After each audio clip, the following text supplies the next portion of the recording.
ქვეყანაში უკვე სუფევს სრულიად განუკითხაობა ყველა მხრივ.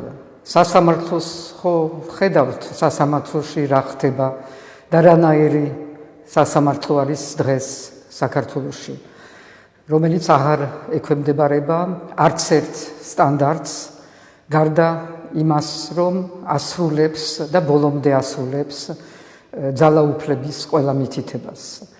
ამას ემატება დღეს ის, რაც გავიგეთ, ციხეში თუ რა პირობები არის შექმნილი იმ ადამიანებისთვის, რომელიც დღეს არიან მსხვერპლი ამ ძალაუფლების, ამ რეჟიმის.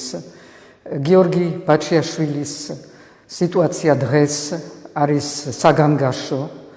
მიუღებელი არის, რომ არ იყოს დაცული ციხეში ის ელემენტალური ფორმები, რაც ნებისმიერ ქვეყანაში ითვლება როგორც ოდნავ მაინც დემოკრატიის სტანდარტები.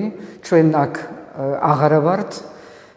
ზღვა გადასული არის ის, რაც ხდება, როგორ უსწორდებიან თვით საკანში ადამიანს, რომელიც იქ იხთილს სასჯელს და როგორ მერე გადაყავთ კლინიკაში, როცა უნდათ, როგორც უნდათ, გაუფრთხილებლად, ისე რომ არანაირი ახსნა, განმარტება ან საჯაროობა ამის მიმართ არ არსებობს.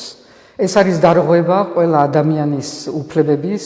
არ ვიცი, სად არის სახალხო დამცველი, რამდენად მოახდინა რეაგირება ამ ყველაფერზე, ალბათ აღარც, იმიტომ რომ ეს ინსტიტუციაც უკვე აღარ ასრულებს ბოლომდე თავის მოვალეობას. დაუცველობა არის ის, რაც სუფევს ამ ქვეყანაში. და მინდა ყველას გავახსენო ის ფაქტი, რომ სწორედ ამ უსასტიკეს მოქმედებების გამო და ამ უსამართლო მოქცევის გამო ციხეებში, სწორედ ამითი და ამის გამო დამთავრდა წინა რეჟიმი. ამიტომ ყველამ უნდა იცოდეს, რომ პასუხისგებლობა ამ ყველაფერზე ბოლომდე იქნება იმათი, ვინც არამხოლოდ ბრძანებებს იძლევა, არამედ ასევე იმათი, ვინც ასრულებს ამ ბრძანებებს. გავუკითხავთ და მზად არის, რომ უსასტიკეს ქცევაში მიიღოს მონაწილეობა.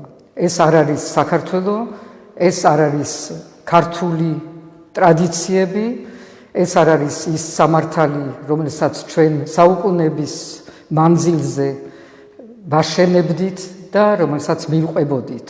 ეს არის სხვა რეჟიმი, ეს არის უკვე სხვა ქვეყანა და ამას არ შევეგუებით არც ერთ წუთს და დრო არის, რომ საზოგადოებამ, ვრცელ საზოგადოებამ დაინახოს ის, რაც ხდება, სხვაგან არ იყურებოდეს, იმიტომ რომ ეს ის არის, რაც ჩვენ ყველას გვეხება დღეს და ხვალ.